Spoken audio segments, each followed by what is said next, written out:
참팟을 응원하는 가장 쉬운 방법 아시나요? 다운로드하기, 별점 주기, 댓글 달기, 구독하기. 기억하세요. 다운로드하기, 별점 주기, 댓글 달기, 구독하기.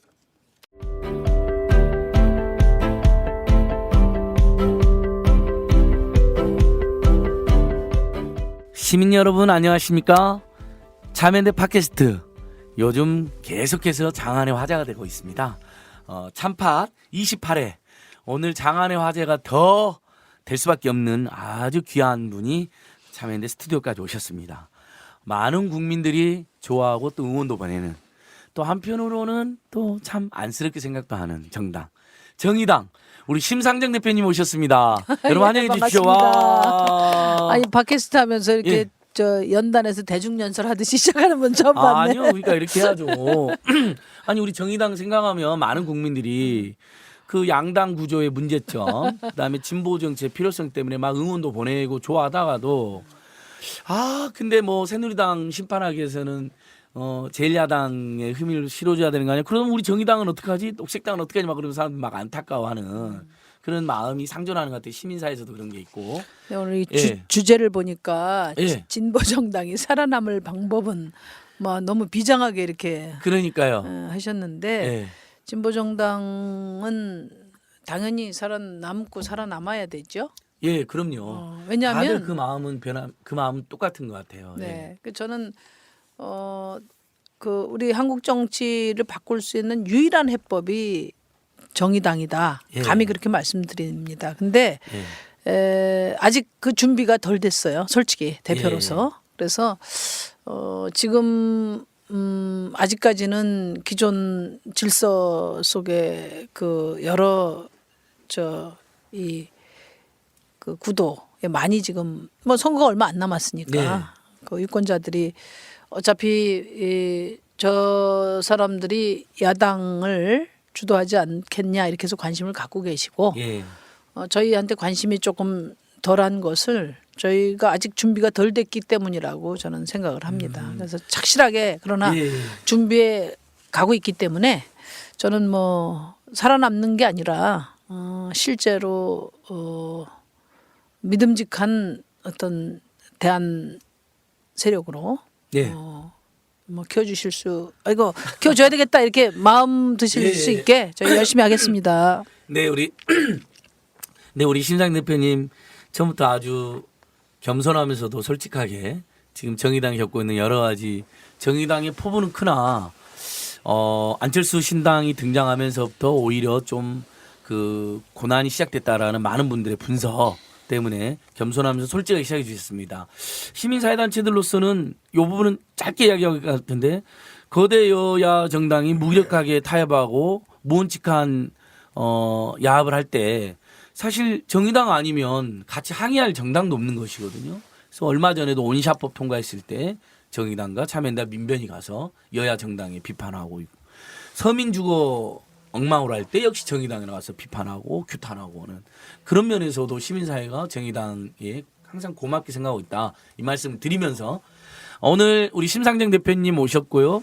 그다음에 또 오늘 패널로는 아무래도 정치 전문이어서 한상희 교수님, 정태인 선생님을 다음번에 모시는 걸로 하고 경희대 후마니타스 칼리지 시민사회의 최고 정치평론가로 정치 분석가로 꼽히는 김윤철 교수님이 오셨습니다. 네, 안녕하세요. 예, 뭐 이렇게 웃으세요. 뭐 제가 약간 뭐 과장을 했나요? 아니 뭐 언제 소개해 주나 하고 기다리느라고. 원래 심상정 대표님하고 저하고는 남 소개를 안 해요. 저는 지금 정의당하고 시민사회단체하고 할 말이 많거든요, 서로.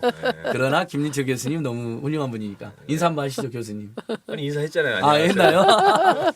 아니 실제로 여러분 우리 김윤철 시작부터 까칠하네 교수님은 이거 어떻게 정말로 진보정당 경력도 풍부하시고 또 학계에서도 공부 많이 하셨고 학생운동, 노동운동 뭐 이런 모두에 또 이렇게 관심도 많고 여러분이 잘 아는 이철희 소장이 자기 나름으로 한국 정치에 대한 분석이 능수능란한 두 사람이 있다. 김윤철 교수와 서복경 교수.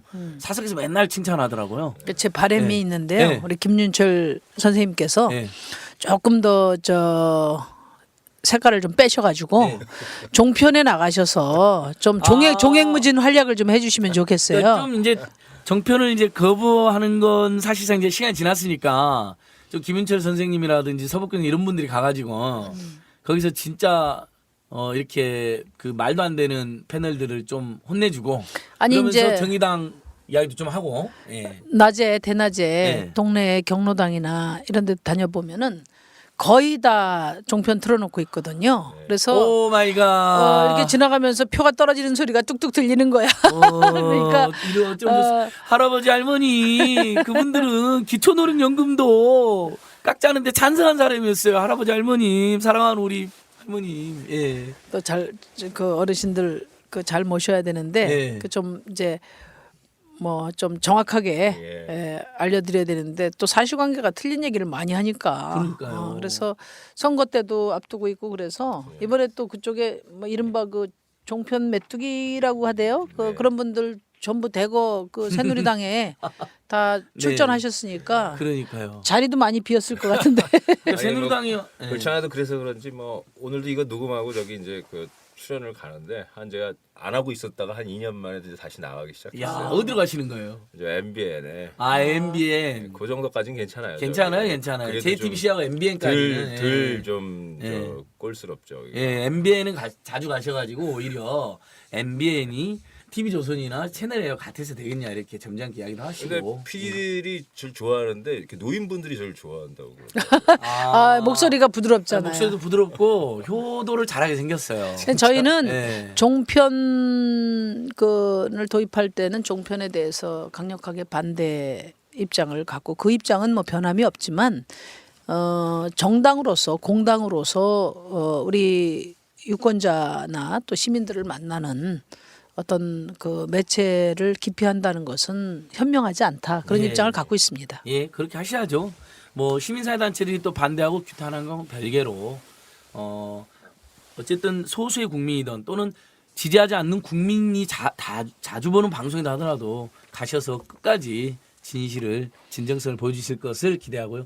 신 대표님 그냥 개인적인 질문 하나 드릴게요. 이렇게 부드럽게 처음부터 요즘 우리 정의당의 고난 때문에 조금 어둡게 시작했는데 그냥 바로 하는 거라고. 응답하라 1988에서 우리 성보라 동지가를 막 부르던 그분 막 깡패들을 막 혼내주면서 구호를 외치게 한 분들 그 우리 성보라 선생님 굉장히 저도 인상적으로 봤는데 심상정 대표님이 모델이라는 소리가 파다했습니다. 어떻습니까? 저도 제가 유일하게 보는 TV 드라마가 그 1988 시리즈거든요. 그래서 저도 열심히 봤는데 성보라처럼 살았으면 얼마나 좋았겠어요. 제가 제일 부러운 건 뭐냐면 그 연하의 고등학생하고 이렇게 연애를 하는 게 제일 부러웠는데 그러니까 좀 성선우 떨어진다는 뭐 아니 그런 안 떨어져요, 당시에. 안 떨어져. 그런 아니, 그런 1988년도 당시 학생운동의 모습은 조금 현실성이 떨어졌다. 그 성선우라고 있잖아요. 예, 우리 선우. 그래서 예. 야 우리도 저런 시절이 있었어야 되는데. 예? 그때는 뭐 연애를 하면 안 됐잖아요, 대표님. 뭐 연애는 혁명의 적이라고 하면서 못하게 하지 않았습니까? 대표님이 능력이 없어서 못했지. 대표님 능력. 주로 후배들한테 그렇게 말씀하신 거예요. 아니 전혀 그게 오해라니까. 연애를 실컷 해봐야 된다. 그게 제 얘기였다니까요. 예, 우리 그렇죠. 그 연하의 고등학생 성선우님, 고경표 배우님 네. 이렇게 출국할 때 보니까 우리 세월호 가족들과 연대 표시를 하고 출국해서 또 화제가 됐는데 그랬구나. 더더욱 마음에 드실 것 같아요. 그래서 되게 인터넷상에서 큰 화제가 됐고요. 댓글만 막 수천 개 개념 배우다. 근데 평소에도 굉장히 뜻있는 그런 배우라고 알려져 있더라고요. 저는 여기 가서 성보라의 모델이다 이런 얘기는 처음 들었는데 예. 저는 그냥 드라마를 볼 때 그 성보라를 보면서 우리 심 대표님이 딱 떠올랐었거든요. 그러니까 야. 저는 이상하네. 대학생 때 나는 모습도 저 사진으로 본 적이 있어요. 예. 대학생 때는 내가 성보라보다는 더 예뻤지. 아 그러셨군요. 예, 저는 뭐 여기에 찬성 한 표. 네, 사진을 봤던 사람의 입장으로서. 아니 우리 김인철 교수님은 정치평론뿐만 아니라 이렇게 문화 분석도 좀 하시는데 어땠어요? 응팔은요? 응팔이요? 더더욱이나 네. 88학번이시잖아요. 88학번입니다. 대학교 1학년 때니까 딱 그 시절 이야기인데 예, 예. 저는 그때 고등학교 제가 또 1학년이었고요. 어릴 때 쌍문동 살았어요. 아니 저는 고등학교 1학년 때 88년도였고 쌍문동은 옛날 꽃날 애인이 거기 살아가지고 애인이. 예, 저도 쌍문동과 그 골목길에 인연이 있습니다. 그렇군요, 예, 도봉구 그 쌍문역 4번 축에 나간 포장마차 있고요. 옆에 시장이 있거든요. 네. 그래서 좀 놀았어요, 저도요. 아니 많이는 못 봤어요. 네. 보기만 하면 막 눈물이 나고 그래가지고 아. 슬퍼지고 막 이래서 못 아, 봤는데. 난 너무 재밌던데. 네. 근데 이제 딴 거보다 인상적이었던 게 그 요새는 뭐 금수저 흙수저 막 이런 얘기 되고서는 뭐 금수저는 금수저끼리 놀고 이러잖아요. 근데 네. 거기는 그 같은 이제 가족들 공동체 친구들이 뭐 바둑하고 대학 간 예. 친구 못 간 친구 다 어울려서 놀고 그런 이제 사회적인 뭐 이렇게 좀 결속이라고 할까 예. 이런 것들이 저 시기에 있었거나 혹은 저 시기에 없었어도 있었으면 좋겠구나 이런 생각하면서 봤죠. 예. 그때만 해도 그런 게 가능했던 것 같아요. 이렇게 예를 들면 그래서 금수저가 이른바 좋은 데 가도 마을 모두가 나서서 칭찬도 해주고 그러면 그 금수저 아드님이 설령 좋은 이렇게 공직에 간다음에도 와가지고 오히려 어려운 이웃들이나 자기 동네에서 후배들 막 도와주기도 주고 장학금도 주고 막 동네에서 이런 유대감이 있었던 거죠. 국가는 엉망이었지만 그렇죠. 오히려 네. 민초들은 네. 대표님 그래서 88년도에 구로에 있었죠. 선호련 사무처장님 때인가요? 아니, 난 사무처장은 안 하고 주로 그 저 수배 생활을 많이 했으니까. 아, 네. 그때는 이제 노동운동하다 수배자. 네, 수배자. 네, 대표님. 그리고 거기 사이트에 있는 페이스북 정보란에 신불리는 정확히 누가 지어주신 거예요? 신불리. 그 진짜 마음에 들어. 네, 그러니까 누가 지어주신 거예요? 그 우리 저기 그 저 우리 새로 들어온 보좌관이 있어요. 보좌관님 신불리가 근데 무슨 뜻이죠, 정확히? 아주 훌륭한 보좌관이 한 분 계셔요. 대표님, 근데 신불리가 정확히 무슨 뜻일까요? 심상정 러블리. 아예 몰라서 묻는 거야? 아니면 뭐 아, 블리블리 러블리. 오. 블리블리. 저는 보통 뭐 철회여행 그러고 이렇게 하면 뭐 블레어 그러면 신블레어 뭐 이런 식으로 해서 사람 이름 중에 누가 분리가 있나 계속 그 생각만 하고 있어요. 아니 그 부드러운 것이 강한 것을 이긴다는 말이 있잖아요. 예. 근데 이게 이제 제가 과거에 금속노조를 하다 보니까 예. 그 철회연이라는 말을 썼는데 그 예. 심상정 캐릭터에는 진짜 안 맞는 말이에요. 심상정 그래서 제가 이제 그 명함을 지역구에서 예. 가장 부드러운 그 사진을 명함에다 찍어서 갖고 다니면은 사람들이 그래요. 그러니까 텔레비에서 볼 때 굉장히 세게 보이잖아. 예. 그래서 제가 그 가장 부드러운 명함을 이게 진짜 제 모습이라고 이야기하니까 아주 좋아하시더라고. 근데 예. 실제로 그런 것 같아요. 제가 잠깐 그 지역 얘기를 하면은 예. 이제 거기는 왜 대표가 좀 그 격전지나 이런데 정치적으로 이렇게 험지 같은데 나가야지 왜 거길 나가냐 그러는데 예. 진보 정당으로서는 제 지역구가 진짜 험지예요.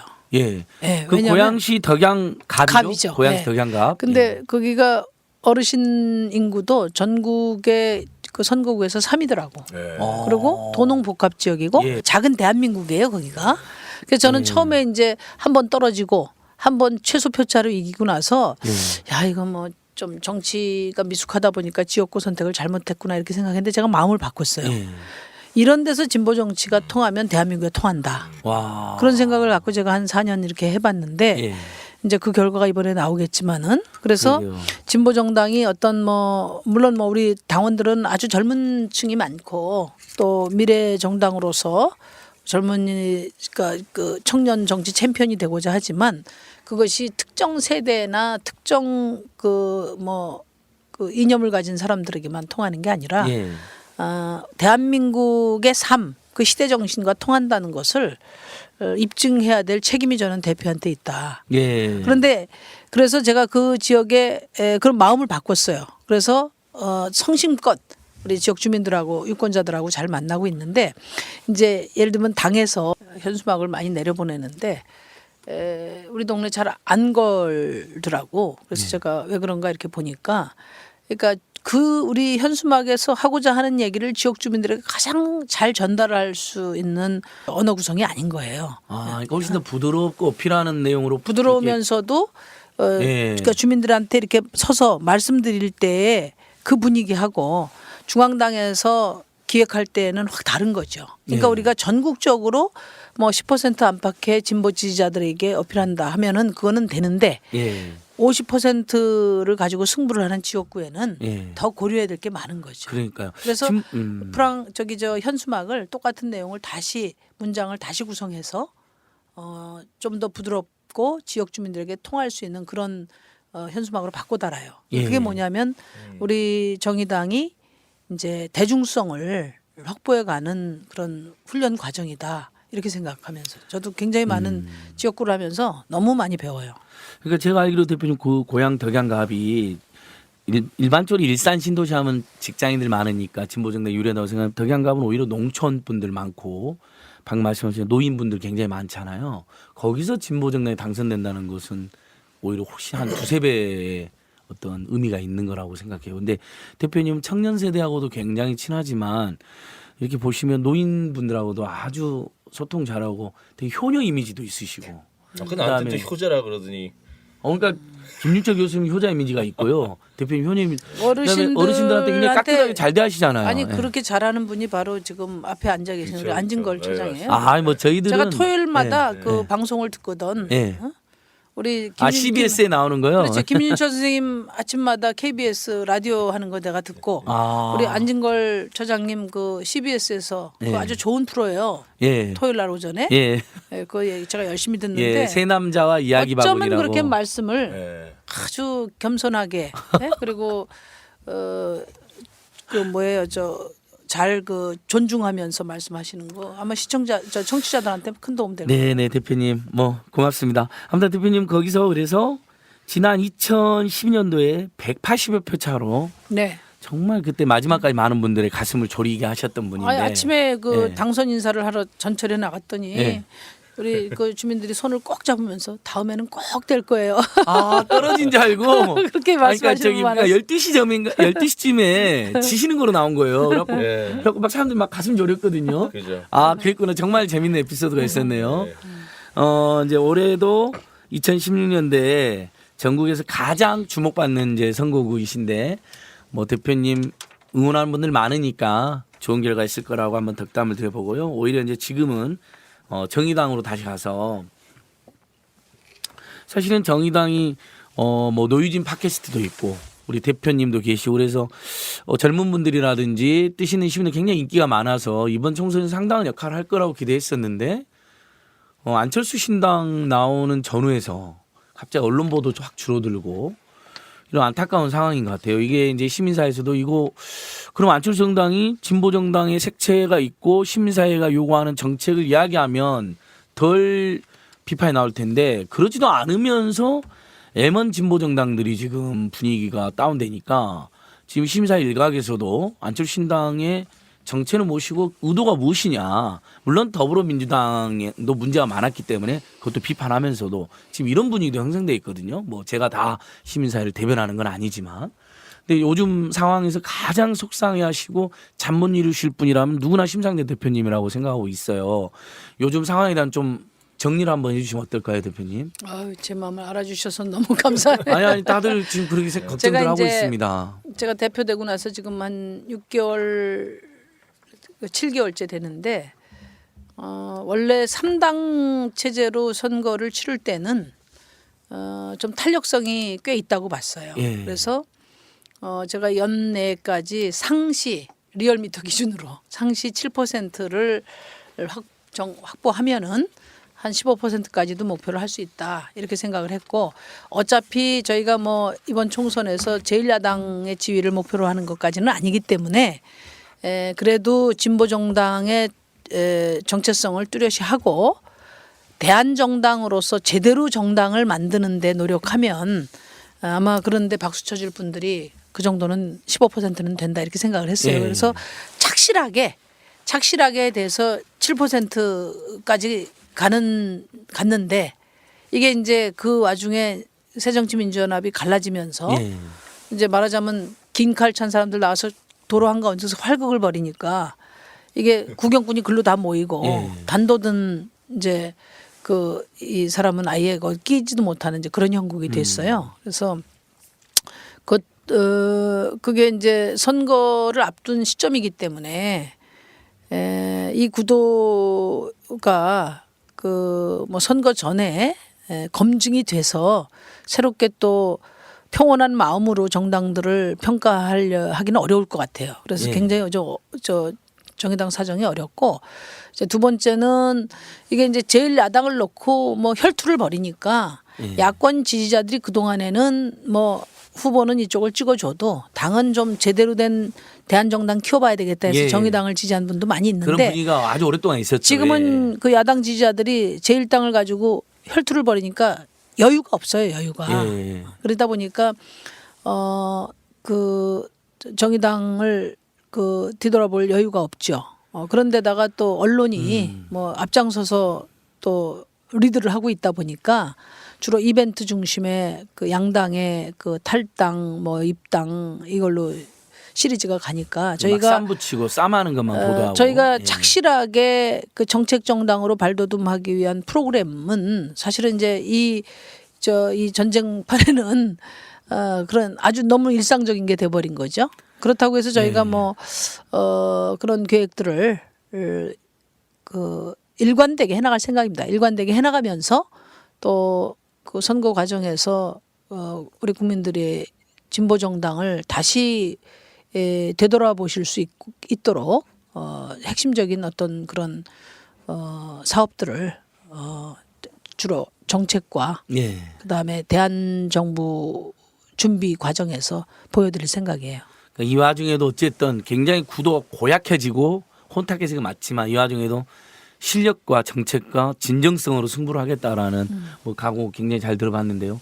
김준 교수님 요 최근 요 상황 예. 뭐 토론회도 많이 나가시고 그러던데 예. 어때 우리 유권자들이나 특히 우리 참여연대 밖에 듣는 뭐 시민단체 회원들 또는 우리 그 개혁적인 시민들 어떻게 봐야 됩니까? 아주 혼란하거든요. 네. 이번 총선 물 건너갔다고 막 말하는 사람도 있어요. 심지어. 지금 뭐 예. 정치 전문가들 사이에서는 사실 총선 물 건너갔다는 소리 많죠. 예. 새누리당 180석 심지어 저 개헌 의석까지 확보하는 거 아니냐라는 얘기. 아 나 못 살아. 그럼 못 살아. 나 안 살아. 안 살아. 못 살죠. 예. 그리고 뭐 또 개헌 의석 확보했다고 예. 개헌 만약에 추진했다가는 정말 큰 역풍 국민적인 역풍을 맞이할 수도 있고 그래서 예. 그런 무리한 것까지 가지는 않을 거고 우리 유권자들이 선거 분석을 이렇게 역대 선거 분석을 해보면 그 국민들이 저기 권력이 오만함을 좀 싫어해요 우리 국민들은. 예.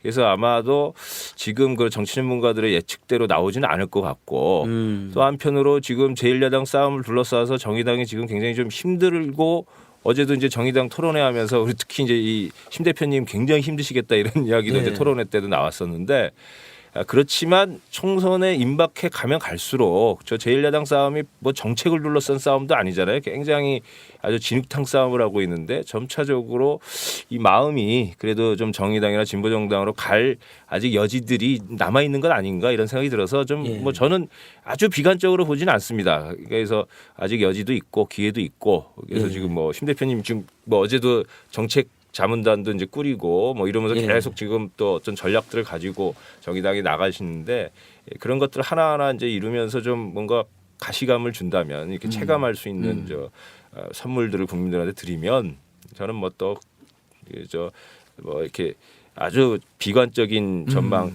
꼭 그렇게 나오지는 않을 거다 이런 생각하죠. 아 순간 안도의 한숨도 나고 힘도 나네요. 그렇죠. 뭔가 분명히 우리 저는 국민들이 대반전이 있다고 생각하고 예전에 그랬잖아요 대표님 실제로 정말 MB 뭐 박근혜 심판하기 위해서 또는 개혁정부를 위해서 2번은 찍더라도 비례대표는 우리 뭐 민주노동당 뭐 이런 저도 우리 친구들 중에 정말 그런 친구들 많았거든요.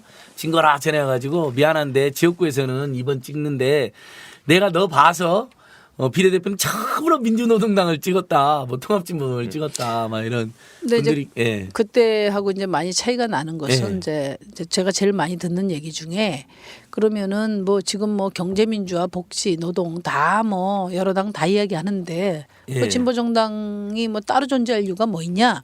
그 다음에 이제 더민주도 저렇게 혁신을 하는데 같이 통합하면 좋지 않느냐 이제 예. 이런 말씀을 하는데 제가 이제 거꾸로 이런 질문을 드려보고 싶어요. 그러니까 대통령 선거 때 보수에서 진보까지 대통령 후보들의 공약이 똑같은 나라는 대한민국밖에 없을 거예요. 다 민생 이야기 하잖아요. 예. 그런데 그러면 과연 그 민생을 다 이야기하는데 제대로 된 민생 정치를 봤다는 사람은 없어요.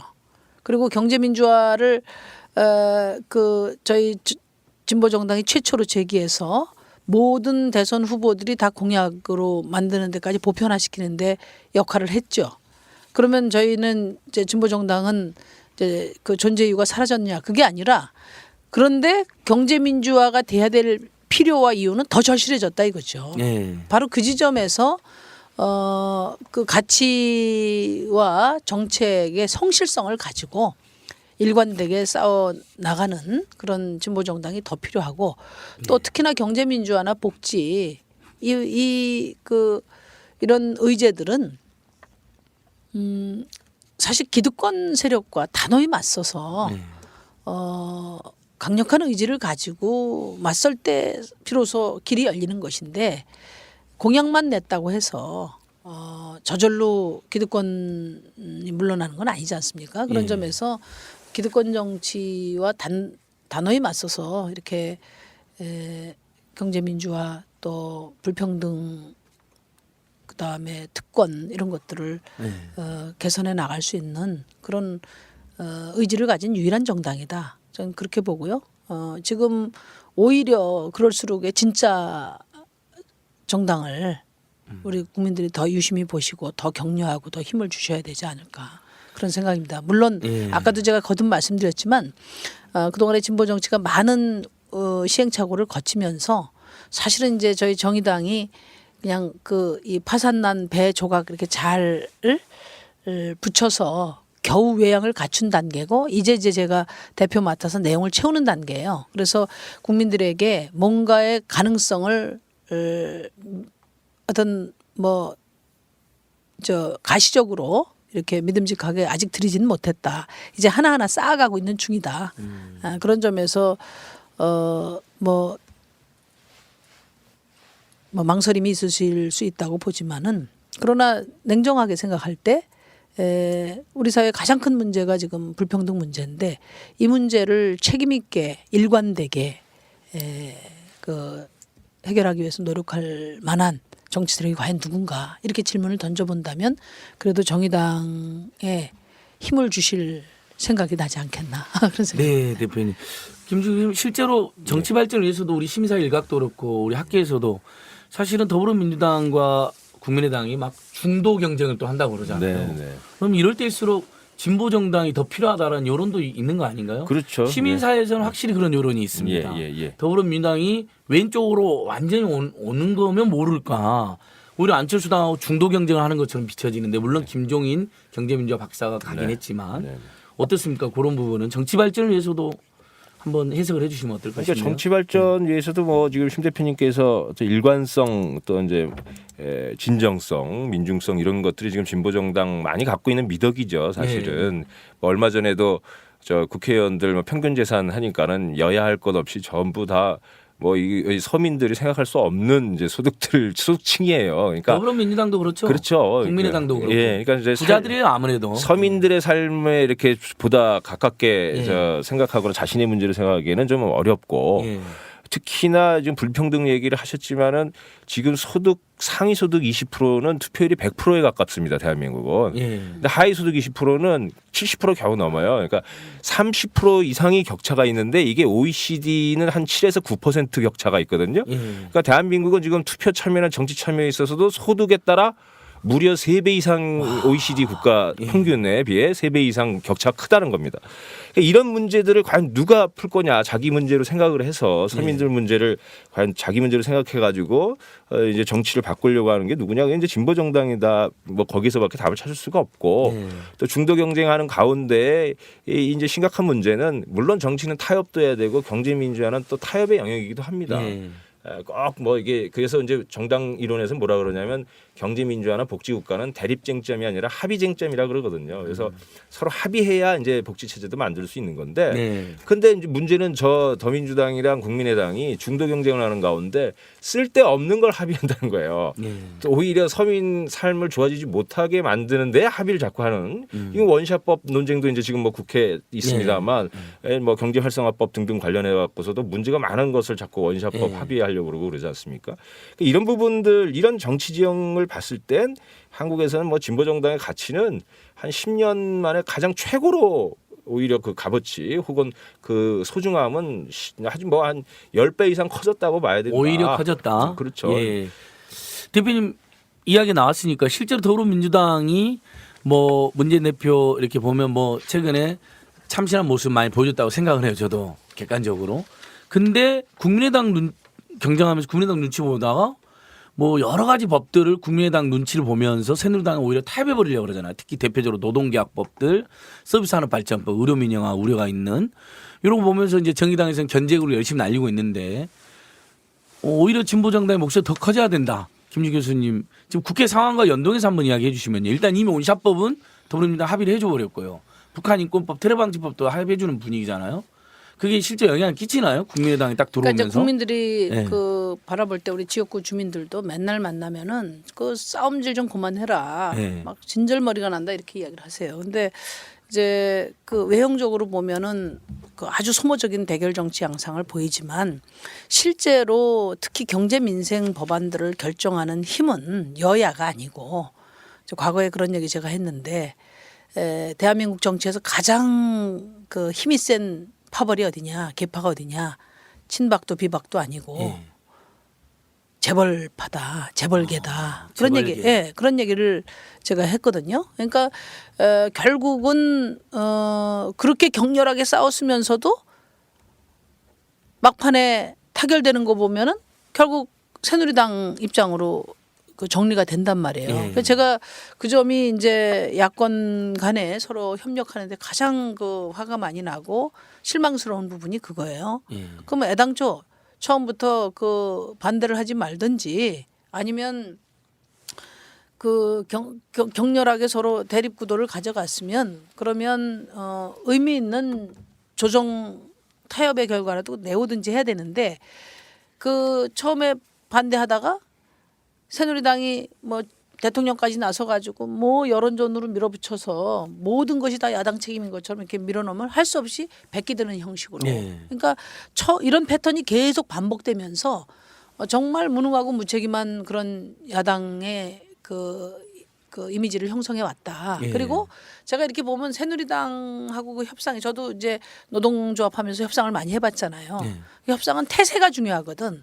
근데 이미 상대는 여차하면 도망칠 저 뒤끝을 다 남기고 있는 그런 상대이기 때문에 마구 밀어붙이는 겁니다. 밀어붙이다 보면 저기 뭐야 저 두 손발 든다 이런 식의 그 협상 분명히 막판에 꼬리를 과정입니다. 좀 내릴 것이다. 그렇죠. 그런데다가 이제 그러면 무슨 협상 능력이 없어서 그러냐 그런 것만은 아니고 또 우리가 알 수 없는 많은 일들이 있어요. 그러니까 언제까지 이렇게 대결로 그러니까 그 과정에서 야당이 왜 나는 갑자기 을이 되는지 정부가 요구하는 예산, 정부가 요구하는 그 법안을 처리할 때 다른 예전에 그 17대 때 저도 국회의원 했지만 정부가 열심히 찾아다니면서 오히려 설득하고 도와달라 하고 그러면 뭐가 필요하시냐 해서 바꾸려고 들고 협상하고 타협하고 오히려 그랬거든요. 그때는.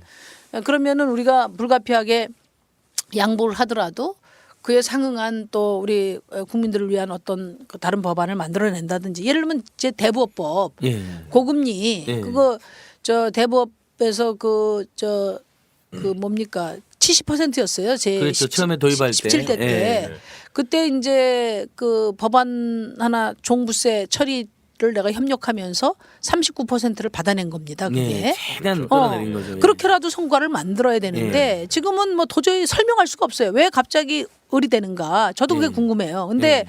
이제 우선 여론인데 여론 작업을 대통령까지 나서서 결사적으로 서명 때까지 가면서 하지 않습니까? 그러게요. 청부서. 그런데 야당은 뭐냐면 내부 싸움 하느라고 정신이 없습니다. 예. 이번에도 이제 결국은 뭐 더민주하고 국민의당하고 경쟁하다 보니까 뭐 모든 정신이 다 거기가 있는 거예요. 예. 그러니까 우선 국민들을 향한 정치 이게 매우 부족하고 그리고 두 번째는 이거는 뭐 저기 공공연한 비밀이지만은 지금 박근혜 대통령이 공안 통치를 하고 있잖아요. 예. 검찰을 틀어쥐고 정치를 하는 이유하고도 저는 상당히 관련이 있다. 말하자면 야당의 정치인들이 그 자유롭지 않다. 예. 검찰에 휘두르는 칼에 자유롭지 않다. 그것도 저는 큰 배경이 되고 있지 않나 그런 생각을 합니다. 그러니까 이미 몇 분 걸렸잖아요. 뭐 정치 탄압인 측면도 있는 것 같지만 어찌됐든 빌미가 걸린 거니까 그런 것도 영향을 끼쳤고 뭐 황교안 총리부터가 매일처럼 뭐 거의 공안 분위기를 연출하니까 이럴수록 우리 정의당의 역할이 크다. 박근혜 대통령 서명운동할 때 대표님도 뭐 정의당도 입장 내고 그랬는데 저희는 뭐 격렬하게 지금 저항하고 있거든요. 이건 재벌 대기업이 청와대 찾아와서 자기들 유리한 법 청부를 하고 먼저 그 다음에 통과 안 되니까 이번에는 오히려 청와대가 재벌 대기업한테 서명을 청부하는 청부의 청부 서명 운동이거든요. 그러니까 황당한 건데. 이 세계 정치사에서 좀 유례를 찾아보기 힘든 그러니까 지금 일이에요. 우리 김윤철 정치평론가 정치학자께서도 뭐 이런 사례가 안 나오죠 지금. 없어요 이런 게. 박근혜 대통령 거의 신기술인 것 같아요. 거의 뭐 신기술이죠. 지금. 제가 이름을 네. 지어줬습니다. 예. 앙증맞은 정치 이렇게. 앙시앙 내짐랑 느낌은 비슷한데 앙증맞은- 앙시앙 앙증맞은 정치. 그렇죠. 예. 아유. 구시대 정치면서도 네. 앙증맞은. 아니 어떻게 그런 발상을 했겠어요. 그러니까 진짜. 그러니까요. 예. 정말 아주 기가 막힌 말씀. 기가 막혀요. 그러면서 옆에 두산그룹 회장 박용만 씨 옆에 두고 네. 일반 국민들이 오죽하면 나왔겠냐 하면서 박용만을 내세워서. 그러니까 이제 제가 그 박근혜 대통령 정치를 포고령 통치라고 이야기했는데 포고령 통치 예, 그 말도 그러니까 하셨죠. 예. 그 지금 그 사실은 법치에 어긋나는 일이에요. 왜냐하면은 집회 시위라든지 가두 서명 같은 그런 것은 권력이 없는 그렇죠. 시민들이 자신들의 요구를 주장하기 위해서 주어진 권한이거든요. 예. 그런 기본권이란 말이에요. 근데 최대 권력을 가진 분이 예? 그 권력이 없는 사람들의 수단을 빌어서 한다는 것은 그거는 참 도의적으로도 문제고 아마 국제적인 웃음거리라고 저는 그렇게 예. 봐요. 예. 그러니까 대표님도 말씀하시는데 대통령이 그렇게 황당하니까 정부마저도 지금 그런 거 아니에요? 막 서명운동하는 쇼를 하고 심지어 버스에 광고가요. 보통은 이러면 정의당이나 또는 시민단체들이 어떻게 돈 모아고 겨우 광고하면서 정부는 이런 걸 해라고 촉구합니다. 호소합니다 이러잖아요. 지금 버스 광고는 어떻게 됐는지 아세요? 정부가 광고를 했는데 국회에 촉구합니다. 경제민생 입법을. 정부가 국회에 촉구하는 광고를 해요. 그러니까 조금 이론적으로는 그 네, 뭐 삼권 분립도 안 맞는 데다가 저기 아르헨티나가 이제 했었던 네. 소위 이제 패런주의, 이제 그 권위주의 정권의 성격, 포고령 정치 이런 성격도 네. 가지고 있으면서 또 한편으로는 이렇게 민중주의적인 동원을 하는 거예요. 이제 네. 막 그 국민들한테 직접 다가가려고 네. 그러고 국회는 고립시키려고 그러고 이런 의미에서 이제 그 뭐 정치학 용어로는 이제 권위주의적 민중주의라고 얘기를 하는데 그런 통치 형태를 지금 이제 갖고 있다.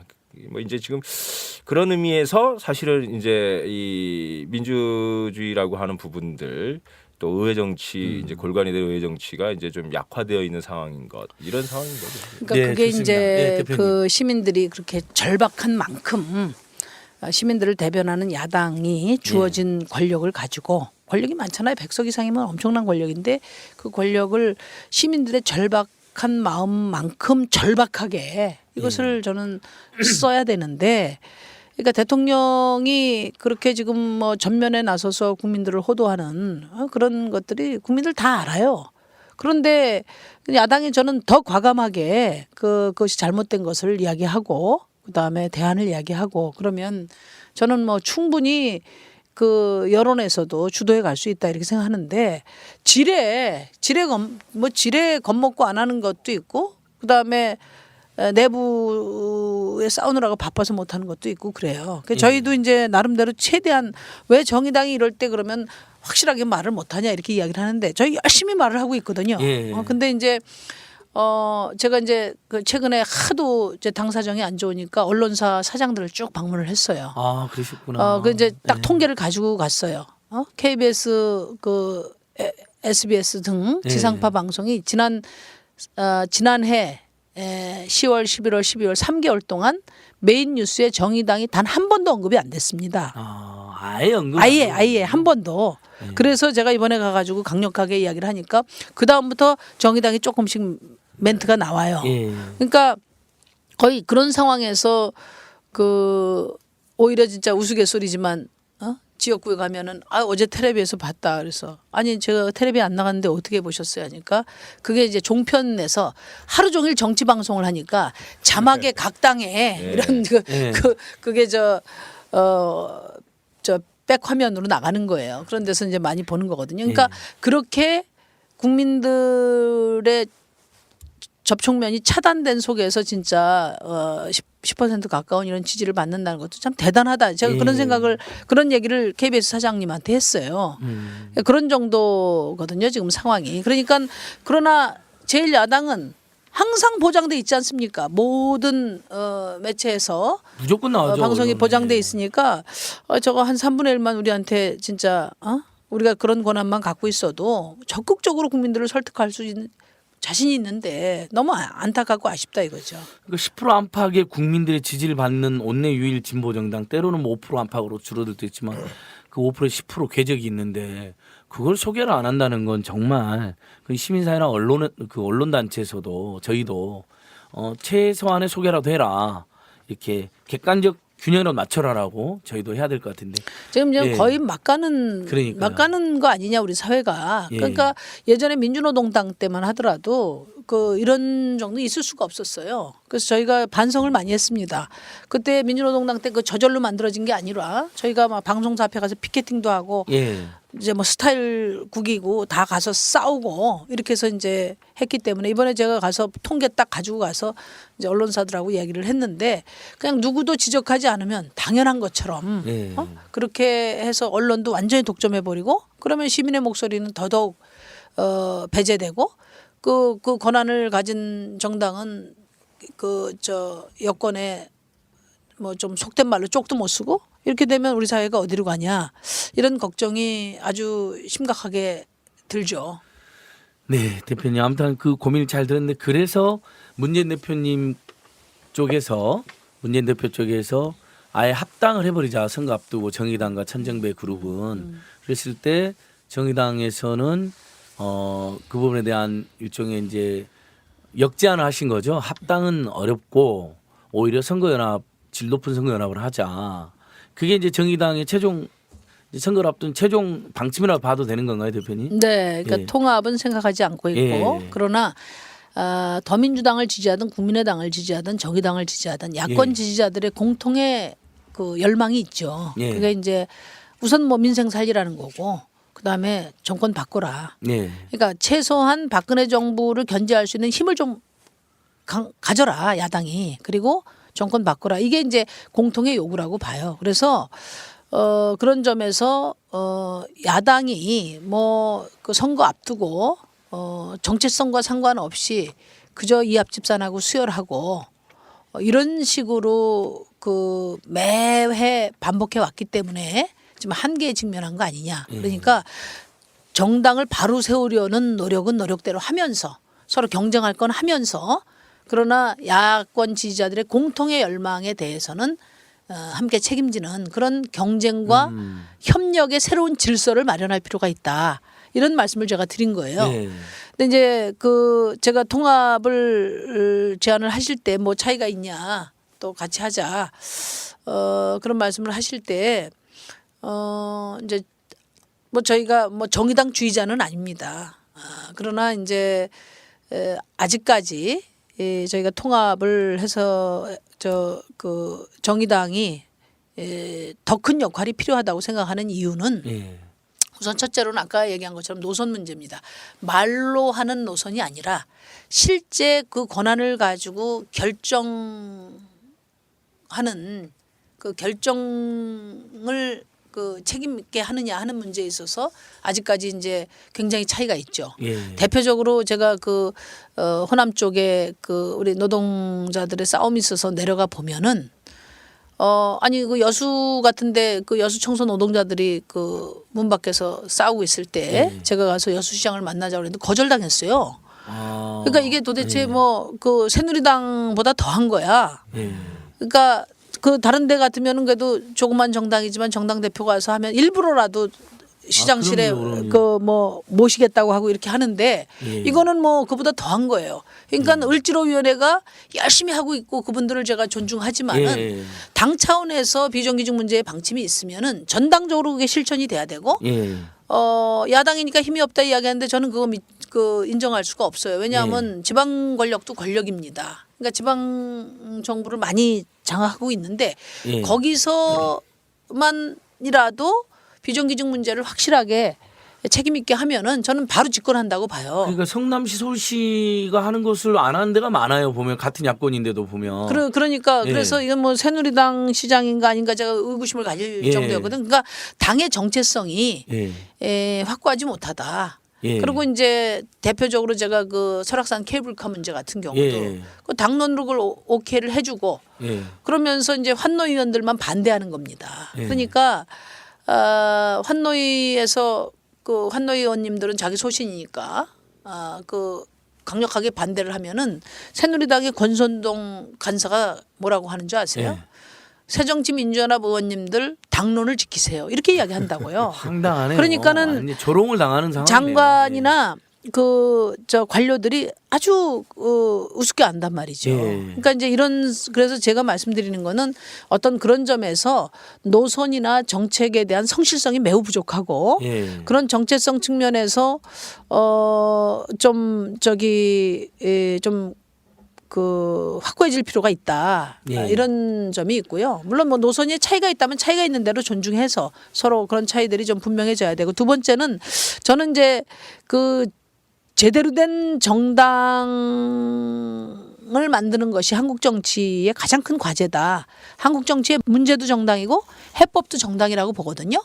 그러니까 정당은 사실은 좋은 정부, 대한 정부를 준비하는 곳이에요. 예. 그런데 뭐 많은 분들이 지적하듯이 캠프 정당 또는 자영업자 정당 이렇게 돼서 보수 정부를 넘어설 수 있는 어떤 유능하고 책임 있는 정부를 만들고자 하는 노력은 가시화되지 않고 오로지 대선 후보 중심의 정도령 메시아 찾기로 이렇게 그 경쟁에 나서다 보니까 당적 기반은 더욱더 나빠지는 게 아닌가. 그래서 이번에 이제 국민의당하고 이렇게 갈라져서 서로 혁신 경쟁을 하고 있지만 그 혁신도 다분히 마케팅적인 그런 그 수준의 혁신이지 실제로 이것이 당적 기반이 제대로 갖춰지는 방향으로 규결될 것인가에 대해서는 사실은 이제 확신할 수가 없어요. 그래서 그 두 가지 점 때문에 저희 정의당을 정의당만의 노력으로 어떤 당장 집권할 수는 없지만은 그래도 어디선가는 제대로 된 대한 정부를 준비하는 그런 정당의 모습을 갖추도록 노력하는 그런 실천이 대한민국 정치를 바꾸는데 가장 중요하고 절실한 거 아닌가 그런 생각을 갖고 있습니다. 와, 뭐 이렇게 저희가 시간의 한계는 있지만 방금 요약해 주신 게 더불어민주당 지지자 또는 정의당 지지자 중 일부 또는 범야권 지지자 중 일부 또는 이제 문재인 대표님까지 포함해서 이참에 합치지 하는 분들에 대한 저는 아주 정확한 답이 된 것 같아요, 대표님. 뭐 저도 혼자의 유권자로 생각해 보면 어쩔 때는 합치는 게 나은가? 아니지 진보 정당이 우리 사회 꼭 더 키워야지 막 이러고 저도 왔다 할 때도 있거든요. 김준일 선생님 어떻게 보셨어요? 그때 문재인 대표가 제안했을 때 아마 학계에서도 네, 좀 네. 의견이 분분했을 것 같은데요. 네, 이참에 무슨 사회민주 정도로 해서 네. 더불어민주당 개혁파와 네. 정의당과 천정부를 합치면 파괴력이 늘어난 거 아니 이런 의견이 있긴 있었잖아요. 분명히. 뭐 그렇게 생각할 만한 일이에요. 그러나 이제 지금 더민주당의 이 사정이 지금 심 대표님께서 말씀해 주셨지만 과연 이제 그 통합을 해가지고 무슨 효과가 있겠느냐. 그게 참 어려운 상황 아니냐. 네. 그런 의미에서 보면은 저는 이제 이번에 심 대표님이 제안하신 그런 야권연대 특히 이 범야권 전략협의체 또 그래서 이제 공동정부까지 가서 예. 국민들을 책임지는 좋은 정당과 또 이제 좋은 정당을 만들고 좋은 정부를 만들어가는 그런 그림, 이 큰 그림이 정의당을 통해서 나왔다는 거에서도 우리 국민분들이 시민분들이 굉장히 주목해야 된다. 그러니까 누가 진짜 이 한국 정치를 발전시키려고 하는 큰 그림을 그렸느냐. 이제 이 부분에서도 저는 이제 주목을 해야 된다고 생각했고, 저는 뭐 아주 거의 심 대표님 저도 이런 이야기들을 이제 뭐 여러 지면을 통해 가지고 이야기를 했었었는데 그런 의미에서 보면은 이제 통합은 어렵지만 진짜 통합 정말 의미 있는 통합을 해나가기 위해서라도 이런 범야권 전략협의체라든지 야권연대들 통한 그래서 이 정의당이 지렛대 역할을 하겠다는 거 아닙니까? 그래서 네. 그 지렛대 역할을 통해 가지고 더민주가 좋은 정당으로 갈 수 있을 때, 그래서 실제로 진보성이나 민중성을 가질 수 있을 때 통합이라고 하는 것이 가능한 거 아니냐. 그 길로 어떻게 보면 또 가고 있는 것이기도 하고 저는 그렇게 봤죠. 그러니까 이제 저는 네, 대표님. 그러니까 정의당만 옳고 또 더민주당은 아직 부족하다 이런 말씀을 드리는 게 아니라 사실 이제 정의당이 지금까지 진보 정당이 좀 그 많은 시행착오를 줄이고 많은 걸 쌓아왔으면 지금이라도 저는 통합해서 바꿀 능력이 되면 통합하는 것도 하나의 방법이다 이런 생각은 해요. 근데 아직 정의당이 그 실력이 안 된다. 거꾸로 말씀드리면 예. 그런 얘기고 지금 우리 김윤철 교수께서 말씀하셨지만 제가 대표되면서 두 가지 그 이야기를 했어요. 하나는 우리 당이 그동안에 진보 정당이 추구해왔던 가치는 확고히 해나가겠다. 그것이 우리가 이념주의자라서 그런 것이 아니라 우리 정의당이 추구하려고 하는 가치가 지금 대한민국의 절실한 시대 정신이기 때문에 그렇다. 대신에 지금 적대적인 제도 환경 속에서 사실 많은 그 발전의 어려움이 있는데 그래도 정당인 이상 정치적인 영향력을 어느 정도 어떻게든 확대하지 못한다면 사실 그 진보 정당의 의미는 많이 퇴색될 수밖에 없지 않냐. 그런 점에서 가치는 확실하게 지키되 정치적인 힘을 확보해 나가는 길은 가장 유연하게 하겠다. 제가 그렇게 말씀을 드렸고 그래서 정말 십수년 동안 청춘을 바쳐서 공익적 차원에서 우리 사회 발전을 위해서 헌신한 수많은 진보 정치 활동가들이 정말 정적인 그 역할을 할 수 있도록 길을 여는 역할이 당대표로서 해야 될 일이다. 제가 하여튼 최선을 다해서 한번 그 노력을 해봐야 저도 마음이 편안할 것 같아요. 그래서 제가 이제 이번에 꼭 대표를 해야 되겠다고 생각한 게 그거고 그 로드맵이 이제 총선에서도 의미 있는 성과를 만들도록 최선을 다해야 되고 더 나가서 이제 제가 가장 중요하게 보는 건 작지만 공동 여당을 해야겠다. 왜 정권 교체를 하려면 이제는 더 이상 메시아 찾기로는 안 된다. 그러니까 보수 정부보다 더 유능하고 신뢰할 수 있는 정부의 상을 제시해야 된다. 그리고 어차피 야권이 분산돼 있으니까 힘을 다 모아서 그런 연립정부 안을 제시하고 그러면서 국민들에게 권력을 달라고 그러면 저는 정권 교체 가능하다 이렇게 보고요. 그 과정에 정의당이 작지만 공동 여당이 된다면 그렇다면 이제 그 다음에 2018년에 지방선거 때 아마 진보정당 소수정당의 핸디캡을 벗어난 최초의 선거가 될 수 있지 않을까 그런 생각을 하고 그렇다면 정말 헌신적이고 유능한 우리 진보 정치 그 예비 정치인들이 대거 좀 진출할 수 있고 그렇게 되면 저는 뭐 진보 정당이 주류 경쟁도 가능하고 뭐 야권 재편과 관련해서 정당 재편과 관련해서 또 우리가 주도할 수도 있다 경우에 따라서는 그런 생각입니다. 그래서 이거 이제 이 방송을 듣는 분이 뭐 진보 정당 독자 정당주의자이고 또 당위적이고 그 관념적인 주장을 하는 것이 아니라 아까 말씀드린 것처럼 제대로 그 정당 체제를 개혁해 가는 가장 합리적이고 옳은 방법이 뭐냐. 그 점에서 우리가 고생할 게 더 있다면 더 고생을 하면서 그러면서도 합리적으로 우리 국민들의 요구에 부응해 나가는 그런 전략으로 그래서 그런 정의당의 로드맵이 반영된 제안이 이번에 민생과 정권 교체를 위한 정치연합 구상인 거죠. 범야권 전략연체. 네.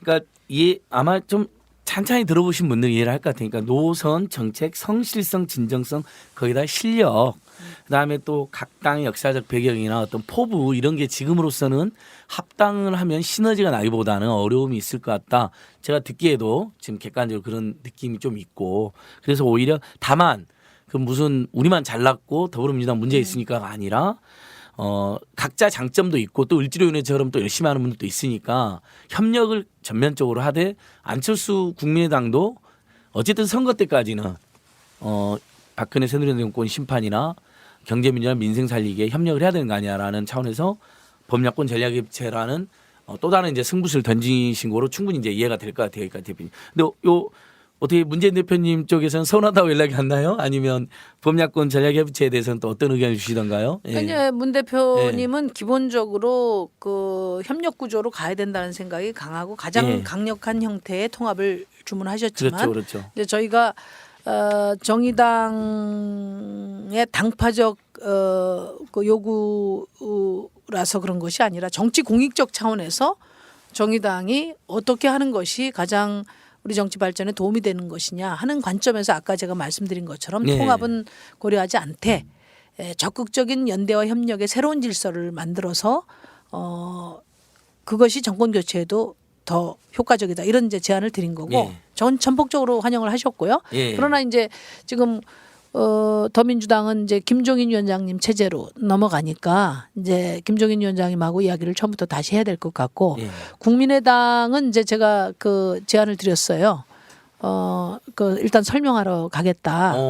왜냐하면 이게 이제 더불어민주당도 내부의 지도부 교체가 있고 국민의당은 아직 창당도 못했기 때문에 제가 말씀드린 야권 전략협의체가 단박에 이루어지리라고 생각하지는 않아요. 예. 저는 그러나 구정 이후가 되면 현실적인 필요에 의해서라도 이 문제가 검토되지 않으면 안 된다. 그런데 그냥 막판에 가서 후보 조정하는 문제로 이렇게 끝나면 예. 사실 그 국민들에게 이게 우리를 위한 연대냐 하는 저 반론에 예. 직면할 수 있기 때문에 적어도 뭐 정당이 다른데 모든 것이 다 같을 수는 없지 않습니까? 예. 그러니까 민생 경제와 관련된 부분에 대해서 함께 노력할 수 있는 그 공약들을 좀 그 공동으로 만들고 이건 확실하게 총선 이후에 책임질 때 예. 그러면 대선도 저는 접근이 가능하다 이렇게 보는 거죠. 그래서 제안을 드렸어요. 설명을 드리러 가겠다. 예. 그랬더니 이제 2월 2일 날 창당이니까 창당 이후에 일정을 잡자 이렇게 됐고요. 예. 그래서 더불어민주당하고 또 국민의당에 말씀을 드릴 생각이고 이 두 분 말고도 주요 정치 지도자들을 예를 들면 뭐 정동영 의원께서 예. 정치를 앞으로 어떻게 하실지 아직 입장을 표명하지 않으셨지만 표명하시면 또 별도로 이 구조 속에 뭐 이 당 기존 정당에 참여하시지 않는다면 또 그분도 만나볼 생각이고요. 예. 또 시민사회계 쪽에 협조 요청도 이제 적극적으로 드릴 생각입니다. 예. 저희 시민사단체들은 아무래도 사회 정치 약자인 진보 세력의 연민과 연대가 많이 있고 또 특히 정책적으로 또는 현장의 노동이라든지 민초들의 문제에 가보면 항상 우리 정의당 또 노동당 녹색당 분들이 달려와 있기 때문에 아무래도 연대감이나 유대감도 커서 진보 정당이나 응원이 큰 것 같고요. 다만 이 정책적인 부분에 있어서는 시민단체들이 이제 총선 연대라는 걸 만들어 가지고 방금 말씀하신 그 각 야당에 심지어 여당에도 주요 정책을 던지고 거기에 수용 여부를 국민한테 알리고 수용한 야당들이라면 정책 협력을 해라. 뭐 이렇게 저희들은 이제 저희 나름대로 할 수 있는 이렇게 시민사회 총선 참여 이렇게 지금 생각하고 있습니다. 대표님께서도 참조 한번 해주시고요. 저희도 그래서 심상정 대표님한테 면담 요청도 저희가 드리고 있습니다. 한번 찾아뵙는 걸로 하고. 대표님 다소 예민한 질문일 수도 있는데 뭐 통합 관련해 가지고 이제 질문 많이 받으셨으니까 이 정도 하더라도 시간이 많지 않아 가지고 그래도 그 더불어민주당 내에 또 아주 진짜 증명성 있는 개혁 세력들하고 또 우리 정의당 내 예전에 좋은 의미로 뭐 친노 요즘 굉장히 나쁜 의미로 쓰여지는데 노무현 DJ 전 대통령의 가치 아주 좋았던 또 국민의 열광을 만들었던 그걸 이렇게 잘 따르는 분들도 있지 않습니까? 그분들은 그래도 대표님한테 조금 더 우리가 더 적극적으로 합당하자 이런 의견들이 좀 있을 것도 같아서 그건 어떠신가요? 그러니까 이제 이른바 뭐 참여계라고 할 수도 있고요, 그분들. 네, 이제 뭐 어쨌든 정의당이 이번에 이제 그 선거제도 개혁을 위해서 올인을 했는데 그 결과는 당장의 결과는 좋지 않을 것 같아요. 예. 그래서 뭐 저희 실망스럽지만 그러나 저는 이제 과거 민주노동당 때부터 이 선거제도 문제를 지금처럼 올인했다면 벌써 결과가 있었지 않았나 그런 반성을 제가 많이 해봅니다. 예, 그래서 저희도 같이 반성하고 예, 있습니다. 요즘에 그래서 저희가 정의당은 같이 했잖아요. 시민단체들도 비례대표 늘려라고. 아이고. 이번에 이제 이 싸움을 하면서 느낀 거는 결과는 나쁘지만 그러나 이 과정을 통해서 우리 선거제도의 문제점 그리고 지금 정당 명부 비례대표제의 의미 이런 것들이 적어도 오피니언 그룹에게는 언론까지 포함해서 충분히 이제 공유가 됐습니다. 그러니까 새누리당도 이게 무조건 잘못됐다 이런 게 아니라 지금 당장 이거 우리 지금 과반을 위협하니까 안 되니까 계속 더 논의해서 다른 방법을 찾자 이렇게 지금 거기까지는 돼 있는 거거든요. 이제 그래서 저는 이제 이 노력은 이 노력대로 계속 하되 또 현실을 이번 선거는 좀 추운 환경 속에서 할 수밖에 없게 됐는데 이제 그럼에도 불구하고 그런 상황이 그러다 보니까 당의 진로에 대해서 다양한 의견들이 나오고 있습니다만은 제가 이 모든 의견을 종합해서 제시한 말하자면 정의당의 그 비전 그리고 그 비전에 입각한 총 대선 전략 이 문제에 대해서 저는 뭐 큰 공감을 하고 있다고 봐요. 예, 당내에서. 대표님. 그래서, 예. 김철 선생님, 근데 이제 법률권 전략이 잘 꾸려지면 좋을 텐데 어찌될 전망이 어떠세요? 이렇게 바라보실 때. 그다음에 또 우리 수도권 개혁성 유권자들은 최소한 수도권에서라도 여야 1대1 구도는 반드시 만들어야 된다. 예를 들면 노회찬 대표님이나 심상정 대표님 같은 분들이 다시 국회로 들어가는 게 공익에 맞잖아요. 그래서 1대1 구도가 만들어야 돼. 이런 의견들도 많이 있는데 그게 잘 어떨까요? 잘 될까요? 국민의당에서 뭐 협조를 안 해준다고 막 으름장 놓으니까 약간 국민들이 좀 짜증도 나고 그런 것 같은데. 저는 잘 될 거라고 좀 기대하는 편인데요. 예를 들어 국민의당 입장에서도 그 수도권 연대 뭐 안철수 공동대표가 뭐 이제 이분은 자꾸 뭐 이제 야권 연대 없다 이런 얘기를 하지만 수도권에서는 야권 연대를 안 하면 이 야권 패배의 책임을 그냥 다 뒤집어 쓸 공산이 크다. 그렇게 되면 충청권 강원권까지는 네, 그러면 그분들도 후보로 나오지 않나요? 김한길 의원님이라든지 문병호 의원님이라든지 좀 비례 생각하고 있대요. 근데 이제 그래요? 국민의당도 당으로서의 자기 존립을 위해서라도 사실은 연대를 해야 되고 그 연대의 내용도 우리 심 대표님이 말씀하신 것처럼 단순하게 후보 조정 문제로 가는 게 아니라 실제로 이제 좋은 정부, 좋은 정당 만드는 그래서 이제 결과적으로 좋은 정치, 새 정치, 좋은 정치 하겠다고 이제 국민의당도 만들어 놓고 거기에 가는 그 문법을 따르지 않을 수가 없을 거다. 저는 이제 그렇게 생각을 하죠. 그러니까 네. 대표님께서도 이제 후보 조정은 기본적으로 이루어져야 하니까 이제 야권 연대, 야권 공조 우리 지난 2012년 총선에서도 그래서 우리 당시에 이제 진보당 13분이 들어가는 계기가 됐는데 그건 하되 국민들이 납득할 수 있는 감동적인 과정을 거치되 근데 그것만 하면 문제가 있으니까 가치와 비전에 입각한 범야권 전략 협체 이렇게 이 구상인가요? 선거랑 좀 선거로만 좀 좁히면요. 그러니까 이제 당장 1대1 구도가 안 되면 걱정하는 분들이 많거든요. 총선 전략 협의체를 구성하면 첫째로 민생과 관련된 공동 공약을 준비하는 팀을 하나 만들고 그렇죠. 그리고 그것을 공론화해서 토론회나 이런 것들을 통해서 공론화해서 공동 공약으로 책임 있게 공식화하고 그다음에 이제 후보 조정을 당연히 해야 되겠죠. 그러니까 이제 호남 같은 경우는 경쟁하자. 그다음에 나머지 지역은 최대한 조정해서 야권이 박근혜 정부를 제대로 견제할 수 있는 힘을 확보하자.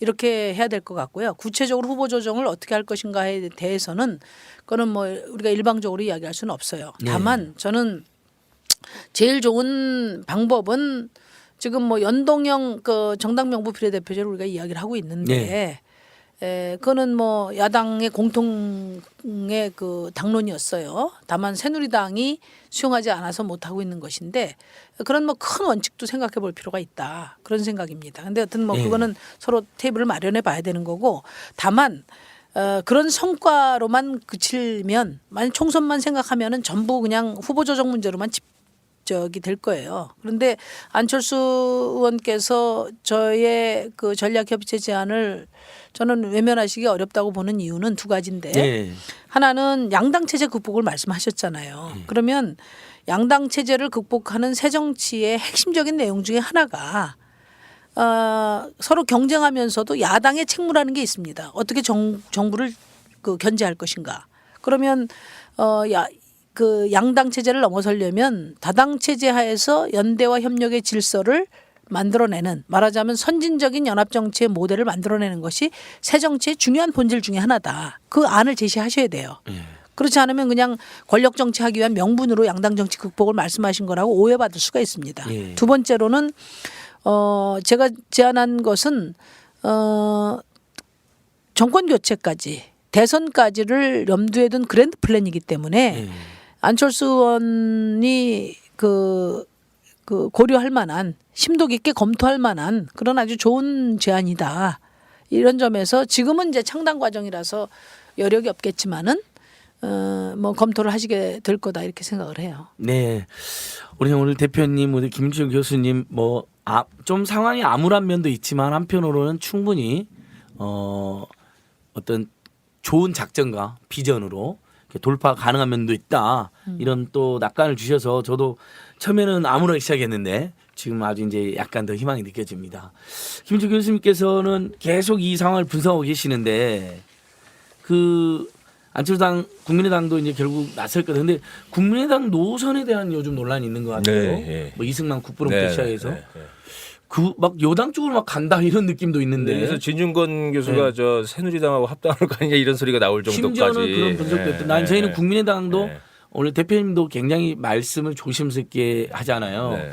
저희도 어쨌든 새로 출범한 야당에 대해서 네. 뭐 분화 그게 분열인지 분화인지도 약간 조심스러운 면도 있고 또 이렇게 새로 출범할 때 우리가 덕담을 해드리잖아요. 네. 좋은 야당 됐으면 저도 그런 마음이거든요. 근데 다만 저도 최근 행보에 대해서는 이승만 국부론부터 뭐 국회 선진화법을 뭐 새누리당하고 공조하겠다. 네. 이건 진짜 선진화법 개정해가지고 악법들 다 처리하겠다는 거. 그거 협력해주면 시민사회단체들만 해도 당장 당신들 이제 심판받을 여건이다 이렇게 할 판이거든요.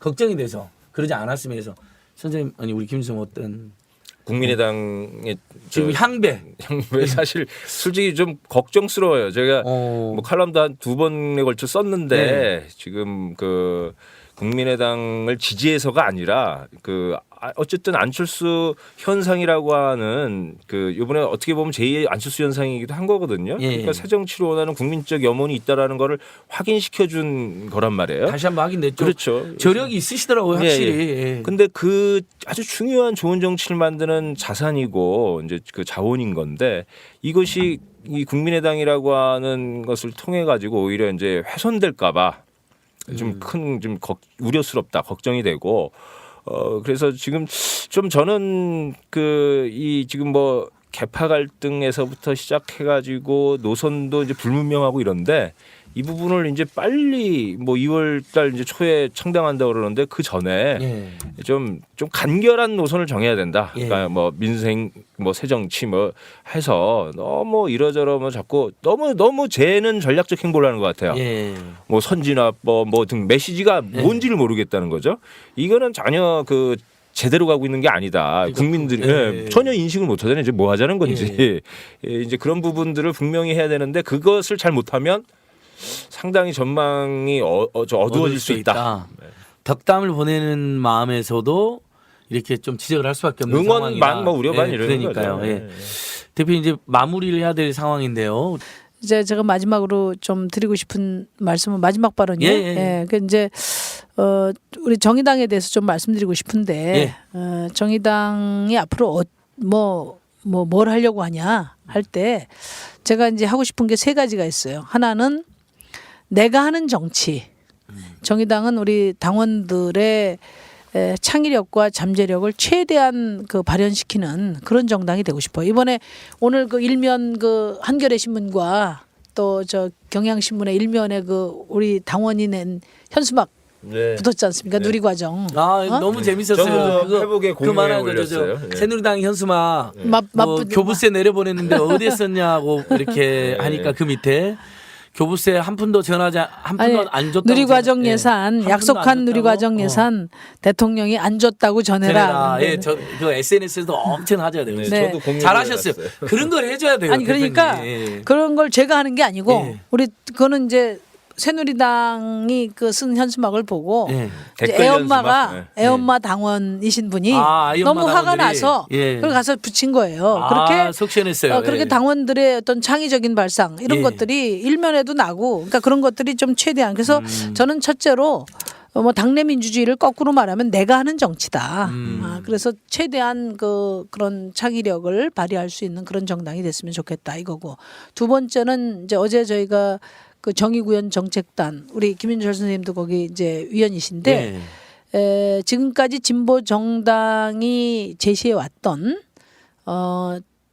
정책을 전반적으로 다시 그 혁신해 나가려고 해요. 그래서 개별 정책도 정책이지만은 정의당의 전략 각 분야별 전략을 좀 새롭게 그 혁신해서 책임 있게 우리 당의 정체성을 국민들에게 말씀드리겠다. 물론 이번 총선의 공약도 나가지만 뭐 어떤 슬로건적인 그런 공약보다도 좀 시간을 길게 가지면서 전체적으로 정의당이 어떤 대한민국을 만들려고 하는지에 대한 전략을 제시하겠다. 그게 두 번째고 이제 세 번째는 어쨌든 유능한 정치인들을 그 당내에서 훈련하고 키워내는 시스템을 만들겠다. 예. 이것을 이제 종합해서 제가 제시한 게 이제 예비내각 시스템으로 중앙당을 바꾸겠다는 예. 건데 뭐 지금 국민들이나 또는 언론에서는 어떤 사람이 하나 여기에만 관심이 있는데 사실은 뭐 다 만들어진 분들은 저희 같은 소수당에서 그 모시기가 쉽지 않은 점도 있고요. 예. 저희는 이제 조금 젊은 층으로 해서 앞으로 그 내각으로서 손색이 없도록 훈련하는 그런 예. 40대 내각을 한번 구성해 볼까 하는 그런 생각을 갖고 있습니다. 그리고 마지막으로 아까 제가 말씀드린 범야권 전략 협의체를 잘 구성할 수 있도록 제가 체면점 국이더라도 여러 정당에 찾아가고 또 가서 좀 설득도 하고 의견도 듣고 이렇게 해서 반드시 그걸 좀 성사시켜 내겠다 그런 생각입니다. 아, 대표님은 아무튼 책임 있는 또는 실력 있는 진보 정당 대표로서의 고뇌가 오늘 아마 청취자들은 충분히 뭐 적극 지지하는 분도 있고 소극적 지지하는 분도 있고 약간 더불어민주당하고 통합을 더 바라는 분들도 있을 수 있겠지만 최소한 그래도 정의당의 진정 어린 고뇌가 잘 느껴지는 그런 방송이었다 생각하는데 제가 이 다음 방송에 박원순 시장님 오시거든요. 신상현 네. 대표님. 가끔 통화도 하시고 그러실 것 같은데 네, 뵙기도 네. 하고 박원순 시장님한테 하실 말씀 있으면 제가 전달도 해볼게요.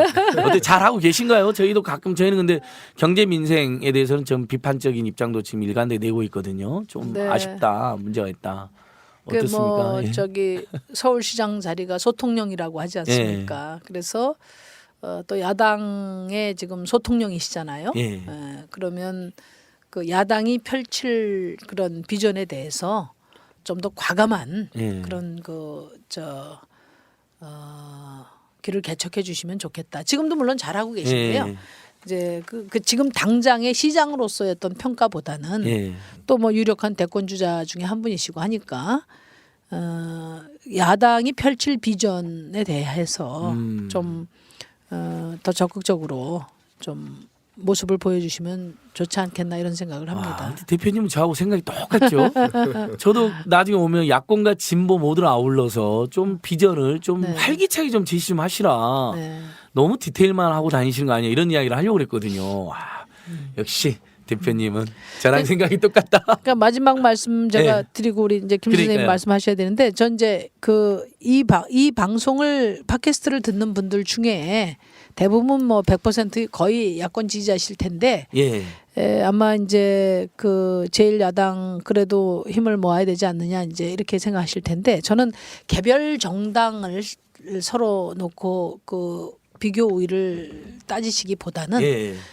어떤 범야권의 발전 전략 차원에서 어디에 힘을 실어주는 게 효과적인가 이렇게 아마 고민하시면 와. 정의당에 예. 힘을 실어주는 것이 야권 전체의 발전에 가장 효과적인 길이다 이런 판단을 하시게 되지 않을까. 네네. 우리 참여연대 팟캐스트는 뭐 100% 야권 지지자뿐만 아니라 합리적인 보수 중도 선생님도 들으시고 기자님들도 들으세요. 그래서 얼마 전에 시그널 우리 응답하라 1988 다음에 지금 나가는 방송이 시그널인데 그 김은희 작가님하고 그 남편이신 장항준 감독님 오셨는데 그 팟캐스트를 듣고 기자님들이 기사도 썼어요. 그러니까 대표님 나온 것도 아마 기사가 될 겁니다. 합리적인 보수도 야권 지지자가 될 수밖에 없다고 봐요. 그렇죠, 지금 그렇죠. 상황에서. 그런 의미로 이해를 왜냐하면은 해주셨고. 예. 지금 이제 그 강한 야당 없이 성공한 정부가 없어요. 그러니까 예, 박근혜 예. 정부가 진정으로 성공하는 정부로 역사에 기록되려면 야당이 좀 더 책임 있게 견제할 필요가 있다. 지금처럼 이렇게 예. 무기력하고 무능한 야당은 박근혜 정부 성공에도 도움이 안 된다. 이렇게 생각하시는 분들이 합리적인 보수 중에 많습니다. 예. 예. 이미 너무 함부로 하니까 실제로 근데 성공 못 할 것 같은데 대표님. 솔직히 너무 함부로 하고 막 나가니까 여기까지 이거 그 말씀은 제가 하는 거라겠습니다. 자 우리 김인철 교수님 마지막으로 뭐 유권자들에 대한 말씀도 좋고 예. 또 아니 뭐 앞으로 본인의 포부도 말씀해 주셔야 돼요. 무죄포부를 종편에 나가서 종횡무진 하겠다. 나가셔야 돼요. 진짜 나가세요. 예. 예. 아니 저는 뭐 지금 심 대표님 말씀한 거 이어서 예. 그 이제 좋은 정당을 어떻게 만들고 좋은 정부를 어떻게 만들어 갈 건가 그게 이제 진보 정당에게 있고 예. 그 진보 정당을 시민들이 지지해야 하는 이유다 그것이. 네. 지금 왜냐하면 더민주와 국민의정당이 막 경쟁할 때 여기에서는 뭐 정책이고 뭐고 인물이고 하여간 막 온 걸 갖고 다 지금 경쟁하는 거거든요. 예. 이 경쟁의 성격을 좋은 것으로 만드는 지렛대가 바로 진보 정당이다. 지금 예. 정의당이다 지금.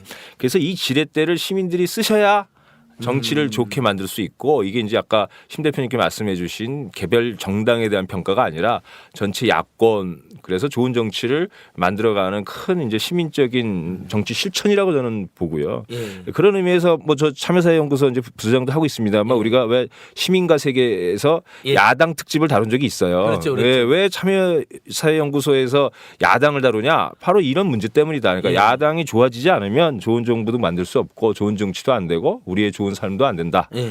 그럴 때 그 지렛대 좋은 정치를 만드는 지렛대가 바로 진보정당 정의당이다. 이제 그 부분을 조금 더 우리가 다시 확인하고 예. 또 그거를 한번 좀 지지 실천을 해보는 그런 계기가 이번 총선이 되었으면 좋겠다. 이런 말씀을 드리고 싶습니다. 네, 우리 김철 교수님 고맙습니다. 우리 심상정 대표님 말씀도 너무 설득력 있게 잘 들었습니다.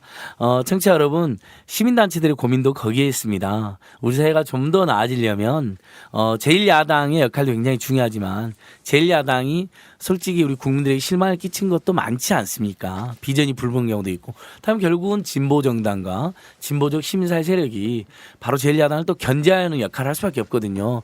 왜 참여연대는 심상정 대표님을 모셔서 더불어민주당을 비판하냐라고 이렇게 서운하게 생각하는 분도 있을 수 있겠지만 그래야 더불어민주당도 더 잘 될 수 있다고 저희는 믿고 있고 그래야 또 한국 사회 전반이 발전할 수 있다고 믿고 있는 것입니다. 정치적으로 독립되어 있는 NGO들이지만 정치적으로 독립되어 있는 NGO이기에 오히려 더더욱이나 더 제1야당이 쓴소리도 하고 한국 사회 진보 정치 세력이 더욱더 성장해야 된다라는 호소도 할 수 있지 않는가 이런 생각도 해봅니다. 대표님 오늘 긴 시간 동안 정말 고맙습니다. 아마 많은 분들이 대표님의 설득력 있는 말씀에 깊이 생각을 해볼 것 같고요. 김철 교수님도 고맙습니다. 예. 다음에 또 감사합니다. 모시는 거로 하고 안녕히들 가십시오. 예, 고맙습니다, 감사합니다. 여러분. 참여연대에 청년들이 배우고 활동할 수 있는 공동체가 뜹니다. 청년이 스스로를 대변할 수 있도록 교육받고 활동할 수 있는 장을 열려고 합니다. 사회 문제를 청년 당사자들의 목소리로 풀어보려 합니다. 청년들이 맘껏 자신의 목소리를 펼칠 수 있도록 격려하고 지원해 주세요.